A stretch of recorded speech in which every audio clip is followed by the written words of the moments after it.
Yeah, ay open pa rin. I wonder if i-consider yan na blacklist. Kaso nga may Joy tsaka may Yusong so baka hindi siya ganun ka-komportable. So baka isang protector na lang kunin ng blacklist for their room kay Rene J. Siguro Kufra? Kufra. Kaso maganda siyang gayahin nung IMU. Valentina nga eh. Oo, parang Only- dalawa yung magiging crowd control. Let's see kung ano nga ba ang kukunin ng Hitman this time around. Siguro. At ayun na nga, Kufra. Kufra pick para kay Rene J. At dito na nga nagtatapos ang ating drafting phase. We have burst damage na nagmumula sa Blacklist International. And for the side of Echo, meron naman silang mabilisang rotations with the Black Dragon form. Ano bang pwedeng abangan in the early game? Ang kailangan natin tingnan dun sa early game is paano gagamitin yung Cho plus na Valentina which is sobrang bilis ng pag-clear nila. Expect ko yung Valentina magsa-start sa XP lane tapos yung Cho i-clear yung may mid lane para level 2 agad siya at na ma-take advantage nung Cho yung kanyang Shun po at maging active. Martis versus the Joy, tingin ko Martis pa rin nata yung mas mabilis when it comes to jungling. So kailangan i-activate ninyo na ito ng blacklist. Hindi sila pwede maging idle sa game na to. At minsan nga nakakita din tayo talaga na nililish pa ang Joy. Pero ito na nga ang simula ng second game of this match. This is the compositions of Blacklist International and Echo. Makikita natin na talagang comfort ang usapan this matchup. May Beatrix at Paquito laban sa Cho at pati na rin ang Yuzong. Pasok na tayo sa ating Land of Dawn. Kapag nanalo ang Echo dito, it's going to be a sweep. Pag nanalo ang Blacklist, may Game 3 pa tayo. Kompletos recados din yung lineup ng Blacklist International dito sa laban natin. At ito na yung sinasabi kanina ni Wolf. Nasa may mid, mag-clear muna yung post 5. Yep. So si JP nasa may mid lane. So very different naman sa ginagawa din ng side ng Blacklist International. Kasi si Rene J, inaaurahan, pinipigilan. Alam niya, mas mabilis si Martis bakit hindi? Yep. At pwede niya nga i-take advantage. Yung magandang ginagawa dito ni J to kind of stop Cartesi pero tingnan mo yung tinawag ni Cartesi. Tinawag yung dalawang Call for tropa backup. pares may Cyclone Eye. Naku Ayan po. ayan na yung tropa. Oo. Ang kinagandahan napilitan na gamitin yung flip. Ay, hindi pa rin tinatantanan na probable first blood. Ay, nako! Para din ako Cartesi, napakalayo ng kanyang pinuntahan. But still alive. Ito na yung pangalawang agimat moment para kay Rene J. Grabe si Ren J ngayon ah. Oo nga, parang naghahanap talaga ng mga malapalos na galawan eh. Road to Oh. Panday. Tama. Madulas ba si Panday? Hindi, may agimat siya eh. May agimat. Okay, hindi ka. Meron, ano. di ba? Tama, parang. Sinong, ang tunay na tanong, Chantel, sinong panday na yung naabutan mo? Si FPJ yung tumatak sa Ay, isip ko, sorry. Patay Para si tayo dyan. FPJ, Rene J. Oh. Tama. Sige. Tama, the Hitman. Di ba? And right now, though, sa mga emblems natin, may mga napapansin ba tayong mga kakaiba this time around? Unfortunately, hindi ko nakita yung mga emblem natin. So maybe later, pag napakita ulit, makakatch natin. Okay, so may iwan dito ginamit na ng Petrify. Ay, nako. First blood para dito kay Setsui. At parang kanina lamang ay nakita tayo ng Martis na nakakuha ng early. Ngayon naman para sa Blacklist, yun ang nangyayari. It's Ensui taking the first kill. At ito naka-impure rage si Kuya. Iba naman, no? Anong ginagawa ng impure rage kay Martis? Well, every 8 seconds meron kang magic damage. So, yun. Ito, spammer naman din talaga itong isang Martis. So, siguro doon siya nag-bank out na lang. Killing Spree, of course, gives you the weight para mag-run down. Dire-diretso yung kills mo. But pinili ni Sensui yung pokes. Mas pinili niya dito pero siya ata ang una mabubog. Wow! Cartesi with that secured turtle at may pilitan na lang umalis ang side ng Blacklist. Patay din si Sensui nung moment na yon. Grabe yung ginawa ni Sanford doon. Yep. Ganun ang XP lane. Pinadigard. 3 yung napetri. Yep. Ganda nung pinakita doon nung Echo overall, yung position nila around the turtle. Yung kanilang turtle dance. Na napakasimple lang tignan pero nakita natin na hindi nakatagos doon si Sensui. Kinuha niya din kasi yung kanyang purple buff at naghintay ng kanyang level 5. Technically speaking, lamang dapat siya kay Cartesi. However, dahil inuna niya yung purple buff, nawalan siya ng time para pumwesto. So, nawalan ng tempo doon si Sensui. Stigo pwesto, nakapwesto yata pero si JPM makakatakas pa rin. Ang sabi ko na Echo, kami naman ang gagawa ng play. Cartesi with a kill at sinasayaw pa, binigyan ng pit. Sensui with that nakuha. Grabe naman yung damage na nanggaling doon kay Benny Cutie. Kung Grabe. tinignan natin yun, early game pa lang. Oo. Hindi ba dapat mid-game pa masakit yung Bruno, Wolf? Nakita natin kasi nasulit yung Wave of the World. Or I think iba na yata yung tawag doon parang world World Worldy. 2. Hindi, joke lang. Worldy, iba na Concert tawag pala, din eh. no? Bruno World Tour. Oh, Bruno Bruno World- World Tour, kumbaga. Si Bruno Mars na pala yung inactivate. Exactly. Yun yung nangyari dun sa Blacklist. Nasulit yung ulti ng isang Worldy. Bruno. Worldy. Worldy. Yan. Nagbago na. So, dahil dalawa yung nagpapasahan, nag-volleyball sila doon, sila yung nayari. Ayun na, eto, dito, speaking of pasahan, may bola din para nagamit ang flick, ang Aray. Purify. At kita nyo na agad yung damage ng mga players natin. Mhm. Oo, ayun na nga, asintado pa rin si Oheb, can confirm, nakita na natin. Pero dito sa may bandang baba, si Edward, in a 2v1, may shield na nanggagaling sa left hand. Pero mukhang si Sanford ay papasok na naman. Here comes a Chai Energy, Oh my pero ma-outplay yata ni Edward! Agent Zero with a 2v1 outplay! Dalawa, yung katapat niya doon, but still alive. Talagang hindi makakwestiyon ang mastery of Edward Grabe. pagdating sa pakito. Tiniis niya. Lahat na, Grabe. subok na ng panahon, lahat ng mga training, init at lamig sa ilalim ng tore ng moment na yon. May kanta pa, may Ayob na Tiger pa doon. Ito, nasa eye muna tayo ng turtle dahil ito ang pag-aagawan ng ating mga players. Pero Sipa na ipalayo na agad. Kaya naman pala, kasi si Cartesi nandun din para sa retribution. Siya na lang muna magiging bait at hindi babayag ang blacklist na hindi makakakuha ng isa. JP para sa Turtle. Sulit ba yun, Wolf? For sure. Yung Echo, ginagawa lang nila dito yung all display in the book kapag 50-50 yung Turtle. Stun mo lang yung kalaban. That's what we saw from game number 1 and now Turtle number 2 para sa Echo. They may have sacrificed ito si JP but na-secure nila yung Turtle. At again, tempo yan na kinokontrol dito ng Echo. Kung hindi lang sila talaga na disaster dun sa ginawa ni Edward dun sa may bottom lane, mataas na yung kanilang lead. Asistando, Jay. Si Benny Cutie yata ang magiging target nila doon. Pero alis na muna si JP nandito na rin. Meron ba Sipa para makakancel? Ginamit ng retribution para makaalis. Disiplina para sa mga players. Pero nakita natin si Oheb nahagawan ng crab coin. Kanina si Benny Cutie sa top. And still, a lot of great plays from both teams. Blacklist International ngayon ang nagiging aggressive. Pero ang Echo, hindi naman naglalayo ang gold lead natin. At sumasakit pa mas lalo si Carl Tizzy. Pero hindi niya maabutan ang patakas na si Haji. Grabe si Cartesi. Parang pag may ulti, automatic agad na pwedeng gamitin. So more on clearing na minion wave ang ginagawa ngayon ng Echo. But for Blacklist International, itong kinagandahan, meron ng Blade of Despair, si Oheb. yep. They can activate ito ng si Oheb. Looking at their lineup, wala sila nung parang hard lockdown like Franco, Kaljan, typical na pinapa-receive sa may Beatrix. Pero meron sila nung AoE. So I wonder kung paano nila i-activate itong si Oheb. Hindi rin sila makapag-push dun sa may top lane kasi Benny Cutie, ang ganda nung ganyang pag-establish or pag-hug ng kanyang tore. Okay, may nagpapanggap. Oy, no! Ayan na yun! Huli na nila. Sensui is down at hindi na makakapag-backup pa ang mga players dito ng Blacklist International. Parang pag naubos yung mortal coil mo, kakabahan ka na talaga, no? Kasi pwede ka na ulit ma-crowd control. Redward, napakasakit. Wrong prediction mula sa Filipino sniper. Pero still, kailangan na mag-back dito ni Sanji. Okay, so mukhang si JP, inaaral niya rin yung Sensui instincts kasi yung move nila doon sa may top lane kanina, na-dodge yung Shunput, yung kanyang stomp gamit yung Mortal Coil. Pero nung second time na ginawa yung Mortal Coil play ni Sensui, na timingan na niya at nasipan niya afterwards. Yup, and ito, sobrang bilis din na makakapwesto dito ng side ng Echo at makikita naman natin na hindi na makakapag-contest pa. Carl Tizzy with that retribution and the ultra fast na kill para ito kay Carl Tizzy after taking an objective. And right now, no, makikita talaga natin that despite Blacklist International making plays around the map, Echo pa rin ang nakakalamang with a 2K gold lead. And in fact, meron pa nga silang late game insurance dito kay Benny Cutie. As it stands para sa Echo, naiwan pala din sa kusina ito si Cartesi. Ito na yung kanilang insurance policy, technically speaking. Kasi nag-invest sila ng 2 beses dun sa may turtle kung sa si JP ay napatumba. 3 deaths na onto JP. Pero dahil dun sa pagiging sacrificial niya, nagkaroon na ng time si Cartesi na magkaroon ng enough na damage. And with Lethal Ignition, Jungle Joy, masakit to.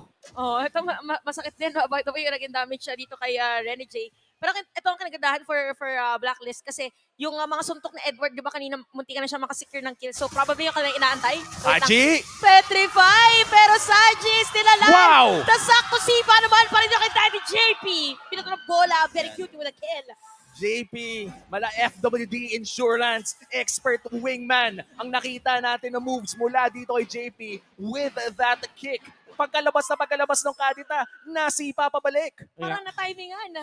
Grabe yung understudy team ni Sanji. Pwede siyang mag-purify anytime during that combo. Pero alam niyang buhay siya. Pero tayatang bawi na side of Blacklist, sakto. JP ang kanila makukuha, pero Sanford ginamit na ang Dragon Form. May pilitan mag-flicker out at sa may bottom lane, kukuha naman ng Torres si Edward. Nandun si Cartesi para dumepensa and still para sa ating mga teams, paingat na muna sila. And 9 minutes in, may kalamangan ng Echo, almost a 2K gold lead. Pero wala pa masyadong napupush ang parehas na kupunan. In fact, palabas na yung Lord, dalawang tore pa lang at ang bumabagsak sa buong game na to. Iba parang ang yung teams natin ngayon, if ever na may makasalubong, okay, kuha tayo ng kill. Walang forced na team fight talaga, like literally diving under the turret. So maingat din talaga yung ating mga players. So ito na ang ating Lord objective.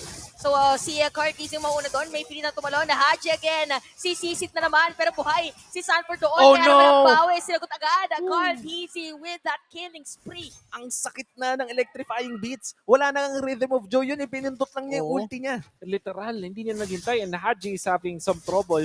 Hindi na siya, yung dalawang attempts niya na pag -1 dun sa Echo, parehas hindi nag-work. Na nabubuhay pa with one sliver of health. Kumbaga, yung sinasabi natin, 1 HP na lang natitira, which is hindi enough. And so far, ano ba yung items niya dito? Naka-Genius 1 naman na siya. And for sure, yung Clock of Destiny, maybe pag nakakuha niya yung third item, doon na siya makapag-personally. But Hop! Nako po, Ganda. nasipa na naman ha. Oh my God. JP is on fire. Pero si Sanji makukuha dito ng Oheb sa may middle lane. So tingnan natin kung i-secure ba or pipilitin na kuhanin yung Lord dahil nakapwesta na sila. Bouncing ball para kay Rene J. Nagsistretch Rene ng J. konti pero sasalubungin lang with a dash. Tapos si Benny Cute mag-free. Oh, Tapos no! nakita na naman ni Sanford dito si Oheb. Kaya dahil dyan, Echo will secure this Lord. Lord secured para sa Echo at napakaganda ng ginawa ni Sanford doon with the Black Dragon form and Petrify. Grabe yung control ng nagawa ng Echo in that Lord pit. and simple lang, counter lang talaga ng isang Yuzong, yung Beatrix. Kitang-kita naman natin, hindi man lang naka-react dun si Obi with a flicker. Tingin ko, para dito sa side ng Blacklist International, kailangan na nilang mag-group up talaga at gamitin yung kanilang composition para makapag-1. And ang hirap isipin sa side ng Blacklist, sino nga ba yung tamang tanggalin dito? Sanford is critical. Benny Cute is also critical. And right now, meron ng level 1 Lord na nagmamatcha dito sa may bandang ibaba. Good news for Blacklist International. Meron naman silang wave clear para tunawin ng Lord na to. Pero mukhang si Rene J naghahanap ng play. Hindi niya mahahanap si JP. Pero mukhang madedepensa naman nila ang Tori dito sa bandang gitna. Napaka-importante pa rin talaga ng Torres sa may middle lane kasi yung pwedeng control nila. So ayaw nila na mas lumiit pa yung control na meron sila. At nandito may nakaready na naman para sa side ng Blacklist. Mabilis lang nila madedepensahan. This is Beatrix. Yep. At kompleto pa rin naman. And this is level 1. No. And makakita tayo ng 5-man rotation mula sa Blacklist. In the mid lane ngayon, Sensui looking for a play pero mukhang kailangan na mag-flicker palayo. Edward still looking for it. Rene J! Oh, napakagandang sipa na naman. Tapos meron paglangoy pa rin ito kay Haji. Makakatakas sa mga players ng Blacklist at aalis na lang muna ang Echo. Very commendable play mula doon kay JP. Parang maganda na ginawa doon ni Rene J. Kaso hindi naka-abante doon si Oheb. Naharang siya ni JP and of course the rest of Echo. Super good initiation coming out from Rene J. Wala nga lang talagang follow-up because Echo knows. Ang kailangan nilang gawin, pigilan si Oheb na mag-deal ng damage. And Oheb right now still 2-1-1 despite na the counter pick nga na nakikita natin mula kay Sanford. Okay naman ang nakikita nating laro mula kay Oheb but still Blacklist International is struggling with a 4K gold lead sa kamay ng Echo at si Carl TC. Perfect game kasabayan ni Benny Cutie so far. Oo nga, 3-0-3 pala parehas. Tsaka yung dito, yung play ni Cartesi, kung mapansin natin talaga, ayan, sasabihin pala natin na nagpo-front na. Tatlong tinaan yung mga players from Blacklist International. And look at that, yung Blacklist, parang same with game number 1, medyo naghahati-hati ulit sila dun sa possible gold sana nila. Nandito nahawakan ng Echo yung macro ulit dahil lang doon sa mga sacrifice ni JP. And of course, yung perfect game nga na nakita natin dito mula kay Cartesi. Na sa-sacrifice yung mga deaths doon kay JP na 4 deaths na ngayon pero kitang-kita natin na nag-pay off talaga yun para sa Echo. Maganda yung start para kay Cartesi. Bilang isang roamer, nag-gigit ka naman ng gold naturally. And if you're looking at yung kanyang counterpart na si Rene J na 0 deaths sa ngayon at may 2 buong item na just 1 or 2 minutes ago, parang kahit pa sabihin mo mas maganda yung stats ni Rene J, yung impact plays na naramdaman natin kay JP. Oh, speaking of, gumawa Yun ng na. play against JP. Nakabawi na si Bawi Rene na. J nung moment na yun at nakapag-deal na rin ng damage. Wow, Ang ang Blacklist sakit. International. Ang sakit na rin ni Edward. At take note, nakasira din siya ng Torres sa may top lane. Pero sabi ni Carl TZ, dadaan si Silip lang. Mag-face check lang Carl din. This is TZ! Carl TZ with a double kill against Blacklist International. Woo! How do you even explain that? Literal na nilakaran lang yan. Nakita niya, after nung 2 dashes niya, naramdaman niya na siguro nandun sa bush. At na sulit pa niya, dalawa yung nakuha niya doon. And you have to also give it to Sanji, yung poke na paggamit niya sa Valentina bilang poke, na force agad yung ulti, yung passive ni Haji. Which pag na proc na kasi yung Thalassophobia, may ilang ka lagi sa pagpwesto. Yeah, oo. And Haji hindi siya nakahanap ng pwesto niya. Tapos ang ganda din ng nung rhythm nga na nailabas doon ni Carl TZ dahil perfect rhythm yon. Napakataas ng damage ng electrifying beats kapag perfect rhythm at bumabalik din ang kanyang buhay. So napakahirap i-burst ng isang Joy kapag ganong estado ang nakikita natin. And now Echo with a Luminous Lord. 14 minutes in, bot lane muli magmamarcha ang Lord. At ito na nga ata ang inihintay ng Echo to pull off aggressive play na pwede nating makita. Feeling ko yung kanina moment kay Carl TZ, supposedly mag-face check lang siya eh. Tinanong lang niya kung may tao, tapos sumakto din na meron nakatago. Look at that. Yung presence pala ni JP, medyo napupush back mga players ng Blacklist International dahil meron nga din namang Lord dito sa may bottom lane. So Lord will march in at dedepensahan ng Blacklist International. Maagang paggamit ng Black Dragon form. Si Sensui medyo naaarayan. Tapos aalis na lang muna sila. May JP! play na naman at pinaka-target niya is gonna be Haji. Papasok dito si Rene J pero Torre gusto kuhanin. At dahil dyan, JP is gonna be down at madedepensahan muna ang Lord. Nakakuha ng panibagong buhay doon si Haji at hindi naging sapat ang oras ng Echo para makapitas ng isa. Pero still, mission successful with that inhibitor in the bot lane. Napigilan dun yung combo na gusto gawin dun ni JP with the Way of the Dragon. Blacklist International nakahinga ng kaunti.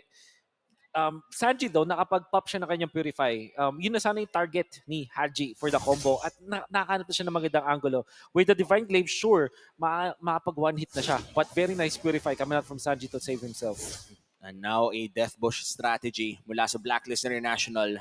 Ang tanong ay alam ba ng Echo na nandun sila at lumiit ang gold lead ng Echo mula 9K ay bumaba na ng 6,000. Carl TZ still looking for his next big kill pero nasalubong niya ang Hitman! Nakabos At ang tuloy na nila! Napaganda. Total shutdown. Ano pa rin sa Blacklist. Pero may bawi yatang Echo. Pumasok na dito. Ginamit ang Petrify. Pero since Sue is there, Rene J is gonna be down. At unti-unting hahabol. JP with a Jit Kundo. Meron pa sipa. Walang ultimate. Pero napakasakit dito. Penny Cutie. For Sanford's damage. 8-0! Sensui. At Edward. Target dito ni JP and Sanford. Makakatakas pa rin. Agent Zero. Still alive. 1-for-1 ang sagutan na yon pero unang death ni Carl TZ in this game. Yes, sobrang laking shutdown, of course, na nakita natin mula sa Blacklist. Pero kinailangan nilang spend yung kanilang ulti mula kay Haji as well as kay Oheb. Kung kaya na sana ng damage output ni Oheb na ma-eliminate agad si Carl TZ, just utilizing yung ulti doon ni Renjay, perfect na sa Blacklist. But after nung kill nila doon, kinailangan nilang mag-back out kasi wala na silang utilities after. And yun yung naging resulta kung bakit na yataps din si Sensui. Then again, Blacklist, of course, masaya dun sa trade na yun na bawasan nila ng 2,000 gold lead yung Echo. At controlled muli ng Echo ang Lord na ito. And this is their third Lord of the game. Echo once again secures a major objective. Blacklist, dedepensa na naman sa loob ng kanilang base. Parang mas mahirap to somehow for Blacklist at Depensan kasi yung damage din ng Lord ay mas mataas. And for Echo, may nakakapag-recuperate sila pag may -1. Oo. Like nung nangyari sa may top lane kanina. Edward, nag-Malefic Roar. Ang kanyang decision dito, kailangan na niya talagang maging damage dealer. At the same time, siya yung mag-one shot doon kay Benny Cutie. Problem is, and you'll notice this, hindi pa gumagamit ng Purify doon si Benny Cutie. Like for the past few minutes, hindi natin nakita dahil yung positioning pa lang niya, enough na. And of course, kung paano siya dinedepensahan dito, kung paano nagpipil yung Echo para magkaroon ng magandang oras dito si Benny Cutie. Kanina, nakakita tayo ng perfect game kay Carl TZ at siya yun talagang tinarget ng Blacklist International. Pero sleeping quietly dito si Benny Cutie, not a care in the world, perfect game din para sa kanya. Ito ata ang tinatawag nating calm before the storm. Bagyong Benny Cutie nag-aabang lang ng oras niya. Conceal. Echo, conceal play. Namataan si Hoheb, pero nandito si Sensui para pigilan ng dalawa. Oy, napigilan nga lang din. At yung side ng Echo ay merong pressure na dadalhin doon sa may middle lane. Ito na yung Dragon. Nahila lang din. May gagawin na place lahat. G, mauna ni Immortality dito. Korn, TC, sakto sa suntok ni Agent Zero. Habang si Benny Cutie magbabato lang ng mga bola. At Blacklist International makakadepensa pa rin. Another major defense mula sa Blacklist International at palapit na ng palipit ang ating mga items. In fact, lock build na parehas ang ating mga gold laner. Exactly. So, two things na gusto ko i-comment. Number one, good chemistry ni Edward tsaka ni Haji. Kitang-kita mo na yung communication nila na once nakita nila si Cartesi, kaya nilang eliminate. Second, Rose Gold Meteor para kay Oheb. Kaya siya nag-survive dun sa talon noon nakita natin dun sa Yuzhong. Very commendable itemization mula kay Oheb. Ito na yata yun, parang for Blacklist ngayon, unti-unti nilang somehow dinedecipher kung ano ba yung inilatag sa kanila na Echo, pero medyo napalayo nga lang nasipa doon. Medyo delikado yata para sa side ng Echo, pero hindi. Buhay pa rin dito si JP at meron ding Immortality habang yung Dragon ay humahabol na rin. Si Sensui ang target nila. Still has the Energy. Immortality, but the charge doon. And Edward, Agent, sino sa may batalikod, Kinexp na para dito kay Oheb. Pero yung World D from Benny Cutie ay napakaganda rin. Nagkakalapit na nga ang mga mundo. Blacklist and Echo.